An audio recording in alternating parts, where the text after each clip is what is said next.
Iya, tadi juga kan tiga dua satu kan. Sebelum ini dua kan Langsungkan Jokowi. Selesai ini.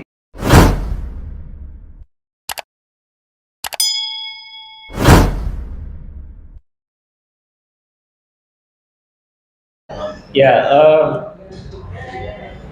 saya kira waktu pemakzulan presiden itu tidak ada kata terlambat. Jadi kapanpun bisa dilakukan. Pun ketika mau pemilu bisa saja dilakukan. Jadi argumennya bukan sudah terlambat atau tidak, tetapi seberapa kuat argumen untuk menyatakan bahwa presiden telah melanggar konstitusi. Jadi masih ada ruang kemungkinan untuk terjadinya proses pemberhentian presiden. Pembahasan itu kurang panjang. Yang kedua, tentu kita bertanya, argumennya apa bahwa presiden itu layak dimajukan? Kan rujukannya di Undang-Undang 45, di pasal 7A itu sangat clear tuh. Presiden bisa diberhentikan jika satu, melakukan pengkhianatan terhadap negara. Presiden Jokowi ini pengkhianatan terhadap negaranya sudah terlalu banyak. Korupsi. Tidak hanya korupsi, mementingkan oligarki itu pengkhianatan terhadap negara.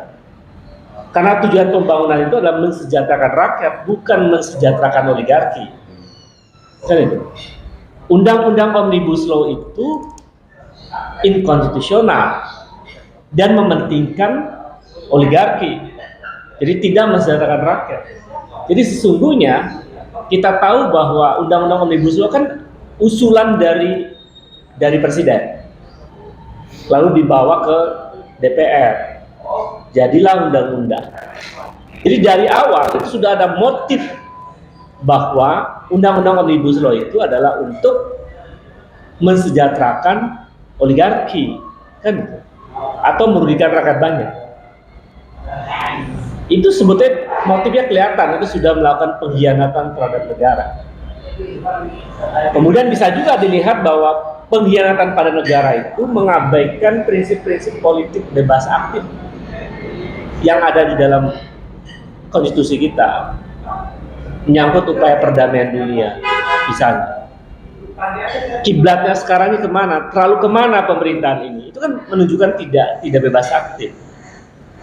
Jadi ada pengkhianatan di situ, bisa dicek berapa kali presiden telepon ke Tiongkok dalam waktu 1 bulan dibanding telepon ke Eropa atau ke Amerika itu. Intensitas komunikasi dengan Tiongkok, menurut saya, ya menurut pendapat saya, itu menunjukkan satu proses politik bebas aktif yang tidak dijalankan. Ketika tidak menjalankan politik bebas aktif, itu sama dengan pengkhianatan terhadap negara. Jadi pengkhianatan itu ada di dalam desain perancang perubahan undang-undang, termasuk Undang-Undang Omnibus Law, termasuk revisi Undang-Undang KPK, bahwa tugas memberantas korupsi itu adalah tugas penting yang dilakukan oleh KPK, maka KPK harus independen. Tapi dirubah nih oleh pemerintahan ini untuk membuat KPK tidak independen, kan? Artinya dibawa kekuasaan eksekutif. Itu juga pengkhianatan sebetulnya. Kan kita tinggal menafsirkan apa itu pengkhianatan, kan itu. Apalagi misalnya presiden juga telah mengabaikan perintah lembaga negara, bahwa Mahkamah Konstitusi memerintahkan kepada DPR dan presiden untuk membuat atau merevisi undang-undang. Tapi yang dilakukan presiden tidak merevisi, tidak memperbaiki undang-undang, padahal diberi waktu 2 tahun. Tapi yang dilakukan adalah membuat perpu, yang isi perpunya juga bermasalah. Itu juga bagian dari pengkhianatan. Jadi banyak tuh pengkhianatan. Belum lagi soal ideologi Pancasila misalnya. Itu bisa dicari, ditemukan bahwa sesungguhnya banyak pengkhianatan terhadap ideologi Pancasila misalnya. Ekonomi kita tidak Pancasilais kan, kira-kira begitu. Banyak penegakan hukum bermasalah. Tadi Profesor Denny Indrayana menyebut banyak obstruction of justice, banyak upaya untuk menghalang-halangi terwujudnya keadilan di banyak proses hukum di Indonesia. Dan ternyata jejaring mafianya sampai ke oligarki dan terkait juga dengan kekuasaan. Ini kan persoalan. Itu bagian juga pengkhianatan terhadap prinsip-prinsip hukum. Karena kita kan negara hukum. Di dalam konstitusi disebut sebagai Indonesia negara hukum. Rechtsstaat bukan Marktstaat kan. Jadi kalau menggeser pemerintahan ini dari Rechtsstaat menjadi Marktstaat, itu artinya juga pengkhianatan pada negara. Itu satu, ya kan? Banyak tuh kalau diuraikan tuh mana pengkhianatan. Yang kedua, korupsi. Di situ ada di pasal 7 ada disebut korupsi dan penyuapan. Ya, memberikan apa yang disebut dengan gratifikasi, itu bagian dari pelanggaran. Apakah gratifikasi itu dalam bentuk saham? Apakah gratifikasi itu dalam bentuk jabatan? Itu bagian dari korupsi dan penyuapan dalam terminologi undang-undang korupsi. Apalagi kemudian ada nepotisme, ada macam-macam yang di situ juga ada pencucian uang, tindak pidana pencucian uang dan seterusnya. Itu bagian dari pelanggaran dan itu melibatkan keluarga presiden misalnya. Sementara banyak kebohongan publik yang dihadirkan oleh pemerintahan misalnya. Itu pelanggaran terserah. Implementasi undang-undang yang disebut pelanggaran terserah itu adalah judi, narkoba, perzinahan. Nah, kalau membiarkan narkoba menjadi bagian dari praktek hukum kejahatan narkoba, apakah itu tidak disebut sebagai pelanggaran tercela? Kan itu. Pembiaran judi online yang jejaringnya terkait dengan aparat penegak hukum misalnya, apa itu juga bukan perbuatan tercela? Jadi sebetulnya banyak hal yang kita bisa cari atau kita melihat dengan mata yang sangat terbuka bahwa catatan-catatan pelanggaran konstitusional pemerintah ini begitu banyak.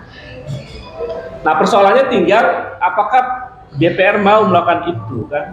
Nah, saya mau mengingatkan begini. Kalau setiap presiden yang dipilih langsung oleh rakyat tidak pernah dievaluasi oleh DPR, tidak pernah diberhentikan oleh DPR, ini pelajaran paling buruk dalam sejarah demokrasi. Jadi berbahaya. Ini pernyataannya Hasto, saya kritik tuh. Kan Hasto bilang begini, Sekjen PDIP, nggak bisa menjatuhkan presiden karena di tengah jalan, di masa tengah jalan ini, karena presiden dibilang oleh rakyat. Kan alasannya salah itu, bahaya itu.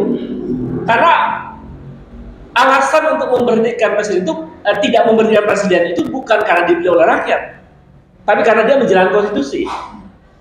Kalau kemudian presiden tidak menjalankan konstitusi, maka dia layak diberhentikan. Kan itu logikanya. Bukan dikembalikan karena dia dipilih oleh rakyat kalau tidak bisa diberhentikan. Jadi logikanya salah dan itu berbahaya karena begini.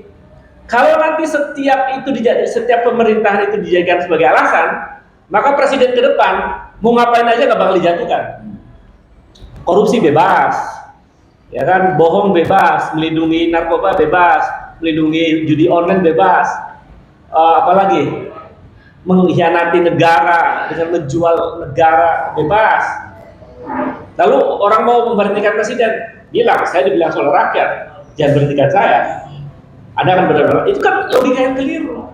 Negara demokrasi itu punya konstitusi, maka konstitusi harus dijalankan. Jadi saya kira argumen Hasto perlu diingatkan, itu salah. Jadi nggak usah ngomong seperti itulah sebagai sekjen partai besar gitu.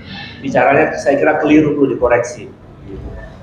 Jadi terlalu banyak argumen untuk menyimpulkan bahwa Presiden Jokowi itu layak dimakzulkan. Persoalannya, tadi Prof. Kusdi Umar mengingatkan, pemakzulan yang melalui mekanisme parlemen itu kan tergantung DPR. Nah, DPR-nya lebih dari 80% adalah bagian dari kekuasaan. Maka sesuatu yang tidak mungkin. Dia hanya bisa menjadi mungkin ketika ada tekanan publik.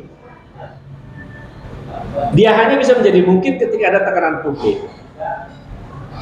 Yang tadi disebut oleh Prof. Kusdi sebagai social unrest, ya semacam kekacauan sosial, tapi lebih sebagai satu social movement, satu gerakan ingin menyelamatkan republik ini.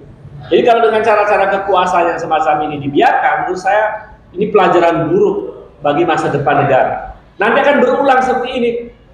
Pemerintahan berikutnya akan semena-mena, nggak apa-apa, nggak akan diberhentikan. Kan bahaya kalau begitu. Dengan alasan dibilang oleh rakyat. Itu memunculkan satu situasi absolutisme kekuasaan, otoritarianisme, dan mengabaikan konstitusi.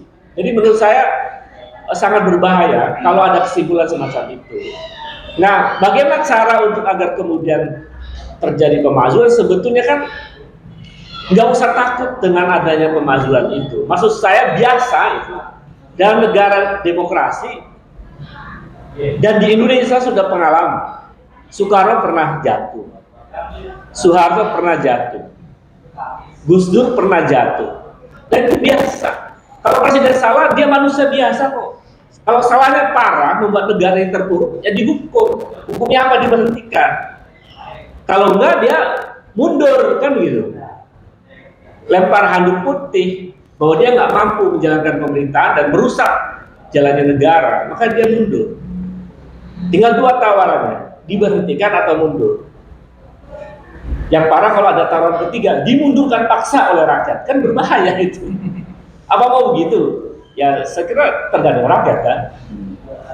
Jadi tidak ada kata terlambat untuk mengevaluasi pemerintahan yang buruk dan yang membahayakan konstitusi. Menurut saya kita semua harus speak up untuk bicara apa adanya bahwa memang banyak persoalan buat republik ini dan pemerintahan ini mewarisi banyak persoalan yang sangat serius yang bisa membuat negara ini tenggelam dalam kemunduran yang luar biasa.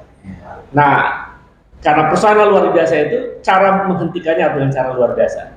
Harus dimakzulkan melalui mekanisme konstitusional atau melalui mekanisme tekanan kekuatan rakyat untuk meminta kepada DPR memberhentikan atau minta yang bersangkutan untuk mundur. Ini kan saran saintifik ya, karena secara teori politik begitu dan secara konstitusi juga ada. Jadi di dalam konstitusi ada sarananya untuk memberhentikan presiden. Yang nggak ada itu memperpanjang periode.